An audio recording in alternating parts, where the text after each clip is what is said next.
예민함에 대한 화두를 가지고 여러분들하고 얘기를 나눠보려고 그래요. 요번에 사연을 받고 좀 특징이 있었어요. 현미경을 놓고 들여다보듯이 본인의 예민함에 대해서 굉장히 세세하게 보는 그런 시선이 느껴진다 할 만큼 내 예민함에 대해서 굉장히 예민해져 있구나.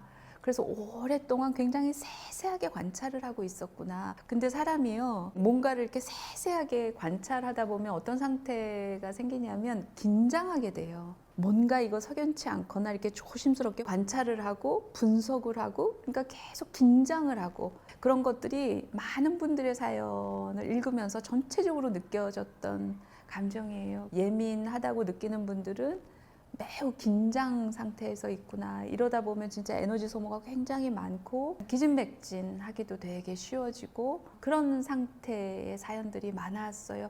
그게 우리가 예민함을 바라보는 시선이고 특징인 것 같았어요. 그런 맥락에서 한번 좀 들여다봤으면 좋겠다 싶고요. 그런 생각을 한번 머리에 이렇게 가지고 다른 분들의 사연에 한번 집중을 해봤으면 좋겠다 싶어요. 또 하나는 우리가 살면서 하루하루 밥을 먹어야 살잖아요. 그리고 숨을 쉬어야 살잖아요. 내가 정신력으로 숨을 참고 살아보겠다. 그거 성립이 안 되잖아요. 심리적으로도 그런 게 있어요. 그게 뭐냐면 나 괜찮나? 이런 마음이 우리는 삼시세끼 허기가 돌아오듯이 심리적으로 끊임없이 돌아와요. 이거 괜찮나? 이래도 되나? 이거 맞나? 이런 순간들이 우리는 허기처럼 일상적으로 올라오는데 그것이 밥을 먹어주듯이 컨펌이 필요해요. 나 괜찮나? 했을 때 괜찮아. 나 맞나? 잘하고 있는 건가? 잘하고 있는 거야. 이런 컨펌이 산소를 마셔야 생존이 가능하듯이 그런 컨펌이 끊임없이 필요한데 그런 컨펌이 우리 주위에 참 쉽지가 않고 그러다 보면 숨을 오래 참거나 아니면 맑은 공기를 제대로 마시지 못하면 산소 결핍으로 몸이 비틀리거나 장기가 어떤 기능에 이상이 오거나 그런 문제들이 심리적으로도 사실은 여러 가지 형태로 내 몸에 흔적을 남기듯이 우리 마음에도 흔적을 남기죠. 살아가면서 괜찮나? 이런 컨펌을 끊임없이 받아야 되는데 예민하다고 느끼시는 분들은 마음속에 미리 좀 이렇게 전제가 있는 것 같아요. 난 좀 별나다, 잘못됐다, 정상적인 흐름에서 벗어나고 있다 라는 그런 전제에서 시작을 하니까 이미 판단을 내리거나 그런 상태이지 않겠어요. 나 만나 하기 전에 이미 내가 아닌 것 같아, 뭐가 잘못 가고 있는 것 같아, 이런 느낌을 가지고 일상을 가다 보니까 이게 참 힘들겠다, 정말 불안해지겠다, 이런 느낌 여러분들 사연을 받으면서 또 많이 하게 됐어요. 오늘 그런 맥락에서 한번 한 분의 사연을 여러분들하고 같이 얘기해 보고 싶어요. 저는 지금껏 살아오면서 가장 예민한 것이 타인에게 인정받지 못할 때입니다. 저희 집은 일남 육녀입니다. 부모님이 계십니다. 형제 중에 저는 5번째 딸입니다. 6째는 저와 5살 차이 나는 유일한 남동생입니다. 어릴 적부터 부모님과 할머니는 남동생에게 아들하며 늘 살뜰히 챙기고 귀하게 여기며 키웠습니다. 저는 늘 제외당하는 느낌이었습니다. 저 스스로를 챙기기보다 저도 남동생을 더 챙기며 커왔습니다. 지금 생각하면 억울합니다. 성인이 되어서도 이 느낌이 여전했습니다. 저는 독립해서 산 지 5년 정도 돼갑니다. 그간 어머니는 저에게 마른 반찬이나 김치를 주시지만 사실은 저를 위한 반찬이 아닌 다른 식구들 반찬 만드는 김에 남은 것을 저한테 주는 느낌이었습니다. 남동생에게는 어머니 본인도 안 드시는 소고기 장조림에 갈비에 이런 것들을 늘상 많이 싸주시거든요. 이렇게 사소한 것들에서 섭섭함을 느끼게 되고 이 집에서 저라는 존재가 있어도 되고 없어도 되는 그냥 인형이 된 느낌입니다. 저는 집에 경제적으로 어려운 일이 있으면 언니들과 함께 돈을 보태드리고 주말마다 본가에 와서 집 청소나 농사일을 합니다. 제가 하지 않으면 할 사람이 없고 엄마 아버지가 힘드실 것 같아서 그냥 제가 합니다. 그러면서 저는 어머니한테 가끔 말합니다. 엄마, 나는 다른 형제들에 비해 중요하지 않은 것 같아. 나한테는 왜 이렇게 차가워? 라고 말을 하곤 하면 항상 엄마는 또 시작이니 너도 자식 낳아 키워봐라. 안 아픈 손가락이 어딨니? 라고 말씀하시면서 대화를 피합니다. 저는 그냥 내 감정만 공감해 주셨으면 했는데 제가 이런 감정을 느끼고 있다는 것이 마치 잘못됐다. 그런 표현 나한테 하지 말라고 들립니다. 그래서 너무 화가 납니다. 형제들에 비해 부모님에게 인정받지 못해 섭섭해하는 이 마음이 직장에서도 고스란히 나타납니다. 직장 동료가 특출나게 잘하는 부분이 있어서 다른 사람들한테 인정받을 때 질투가 납니다. 이런 생각이나 하고 있는 나 자신이 너무 한심하기까지 합니다. 남들의 인정에 연연해하지 않고 오로지 저에게 친절하고 귀한 존재로 대접하며 살고 싶습니다. 도대체 어떻게 하면 그렇게 살 수 있을까요? 여러분들 들으면서 어떤 느낌 드셨어요? 이걸 들으시는 많은 분들이 이거 내 얘긴데 그런 분들 되게 많으실 것 같으죠. 그렇죠? 예. 이거 아주 흔하게 주변에서 일어나는 거예요. 읽으면서 저도 내 생각도 약간 나기도 하고 뭐 그랬어요. 그럴 정도로 굉장히 흔한 일이죠. 근데 이분이 아까 여러분들도 중간에 이렇게 감정이 올라왔을 수 있는데 이렇게 어렸을 때부터 소외받고 약간 늘 제쳐지는 느낌을 받고 여기 제가 하지 않으면 할 사람이 없어서 주말마다 집에 가서 집 청소도 하고 농사도 돕는다 그랬어요. 일남 육녀라 그랬거든요. 식구가 굉장히 많을 것 같은데 내가 아니면 할 사람이 없어서 지금도 매주 가서 청소하고 농사일 돕고 경제적으로 어려우면 돈도 계속 보태고 그러면서도 근데 왜 나한테는 이렇게 차가워? 가서 또 자꾸 그런 얘기를 하게 되고 그러고 있는 것 같아요. 우리 가끔 그런 경우 보는데 어렸을 때 인정받고 부모한테 사랑 듬뿍 받고 그런 자식보다 어렸을 때 잘 태정 못 받고 혼나고 잘 인정 못 받고 그랬던 사람이 나이 들어서 부모가 병들거나 아니면 어려운 일이 있거나 그럴 때 진짜 다른 형제들 다 인정받고 엄마가 공들였던 자식들은 다 나가서 독립적으로 사는데 끝까지 부모를 돌보는 경우 참 많이 봐요. 이분 보면서 어떤 느낌이 들었냐면 나한테는 왜 차가워? 라고 계속 옆에서 그러는 모습이 약간 아직도 인정받기 위해서 투쟁을 벌이는 중이다. 아직 안 끝났다. 과업이. 우리 모두는 부모한테 다 인정받고 싶잖아요. 우리 모두는 다 사랑받고 싶잖아요. 당연한 거잖아요. 인간의 본능적인 욕구잖아요. 근데 누구는 받고 누구는 못 받았는데 받은 사람은 과업이 끝났기 때문에 그냥 홀가분하게 독립할 수 있어요. 과업이 안 끝난 사람은 그것을 끝내기 위해서 일상에서 굉장히 길게 오래 투쟁하는 모습들을 많이 보는데 이분이 주말마다 가서 청소하고 농사 돌보고 올 사람이 없다 그러는데 아니죠. 그건 잘못된 해석이죠. 본인은 뭐 올만해서 오겠어요? 시간이 남아 돌아서 오겠어요? 그런 사람이 어디 있겠어요? 스스로의 과업이 끝나지 않아서 가서 계속 일도 도우면서 다시 확인을 하는 거죠. 엄마 나 잘했지. 인정받을 만하지. 계속 물어보는데 계속 좌절이 되는 것 같아요. 그러니까 이게 과업이 끝나질 않네요. 과업이 끝나지 않다 보면 이것이 내 일상에 자꾸 이렇게 번지고 스미고 이럴 수 있죠. 직장에서 다른 사람들 특출나게 잘하는 부분이 있어서 딴 사람들 인정받으면 질투난다 이런 생각이나 하고 있는 내가 너무 한심하다 라고 얘기하셨는데 저는 동의하지 않아요. 왜 그런 생각을 하는지 제가 다른 비유를 들어서 한번 얘기를 해볼게요. 보육원에서 자라던 아이를 입양을 했어요. 보육원에는 아이들이 많으니까 먹을 것도 늘 넉넉지 않고 과일 같은 그런 것들 제대로 못 먹고 자랐을 거 아니겠어요? 보육원에서 아이를 데리고 와서 입양을 해서 키우는데 얘가 자꾸 뭔가를 음식을 먹으면 허겁지겁 먹는 거죠. 그러다 자꾸 배탈이 나고 그래서 엄마가 자꾸 얘기를 하는 거죠. 괜찮다. 우리 집에는 너 말고 다른 아이가 없다. 네가 남겨놔도 또 나중에 네가 다 먹을 수 있다.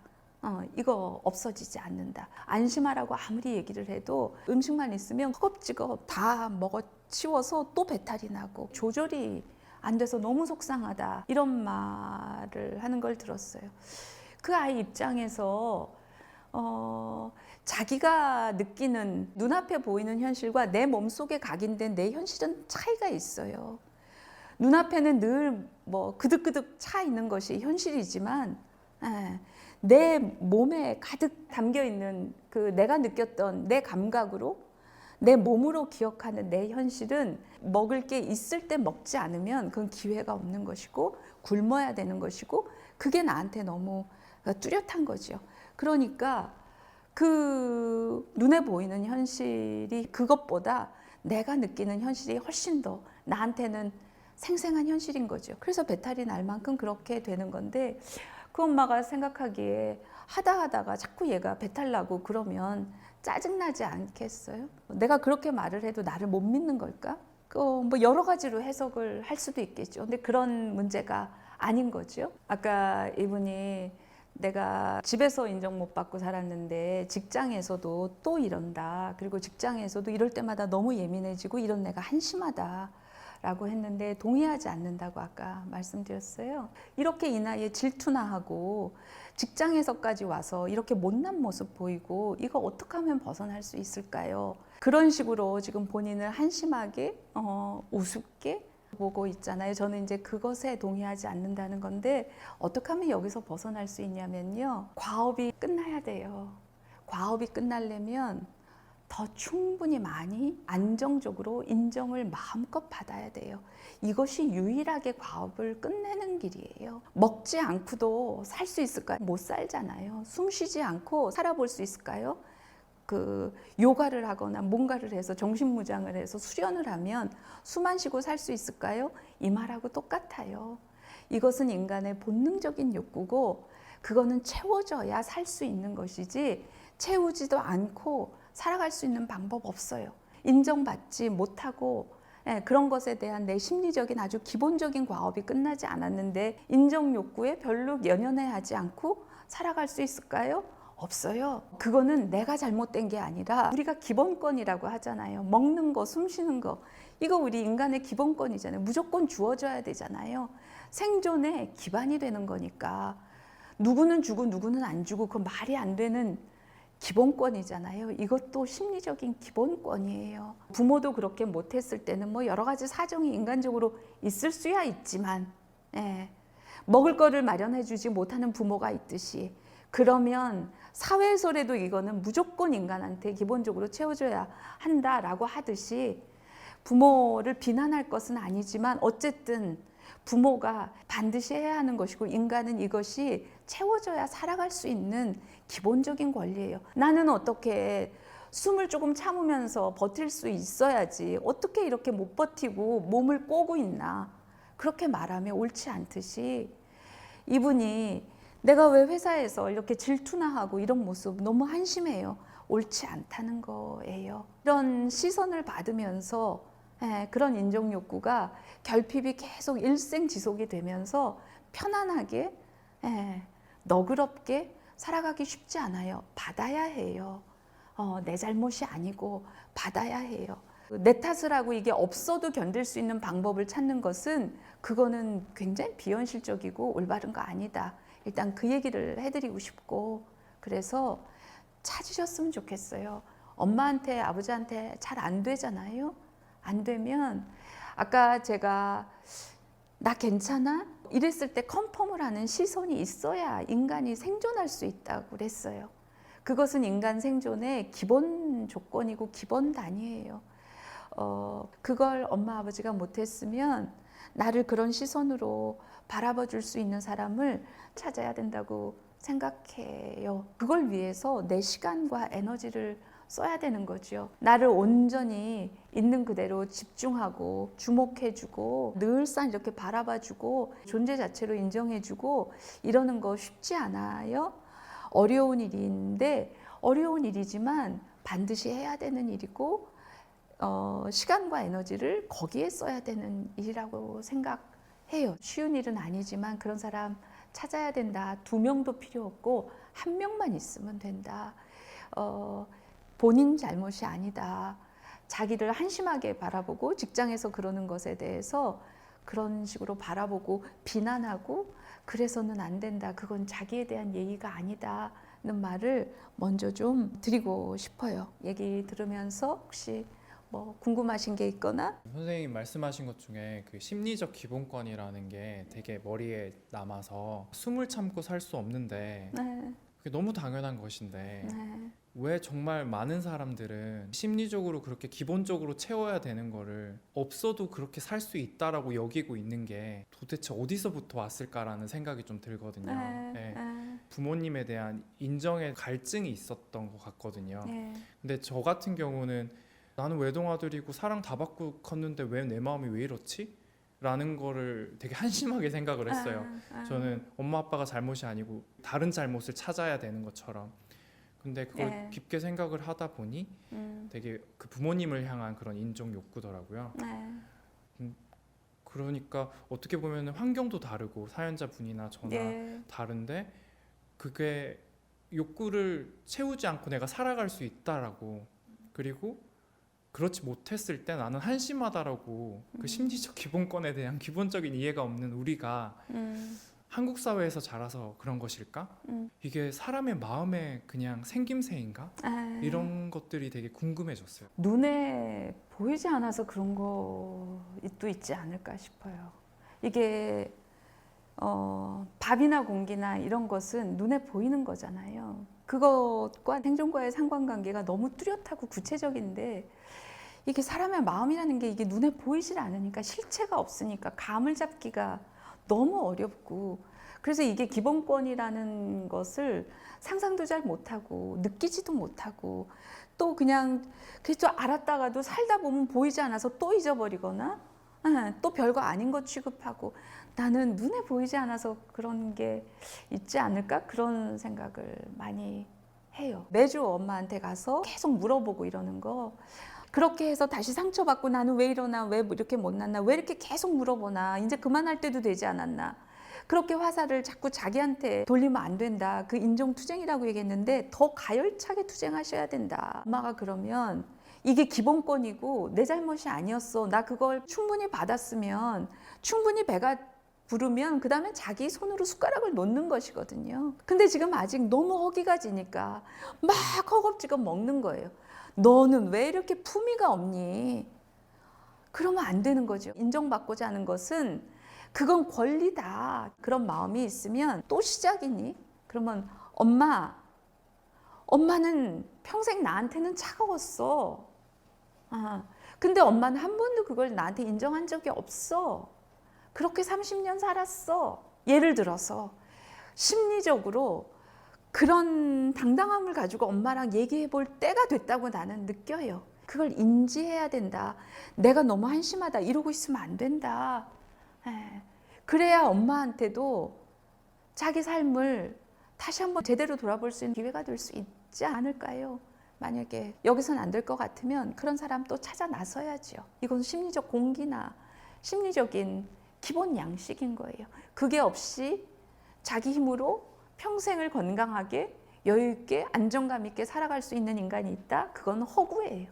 아까도 이 사연 받아서 읽으면서 이거 어렸을 적 내 얘기인가? 이런 느낌 들었다 그랬잖아요. 그땐 안 됐으나 그 다음에 찾은 거죠. 알고 한 투쟁도 있지만 모른 채로 막 그냥 했던 투쟁의 시간도 굉장히 길었는데 그 투쟁의 결과라고 저는 느껴요. 그래서 찾을 때까지 시간과 에너지를 쓰시길 바래요. 고맙습니다. 오늘 같이 이분하고 공감해 주시고 집중해 주시고 그래서 참 좋았어요. 고맙습니다. 오늘 여기까지 할까요? 네.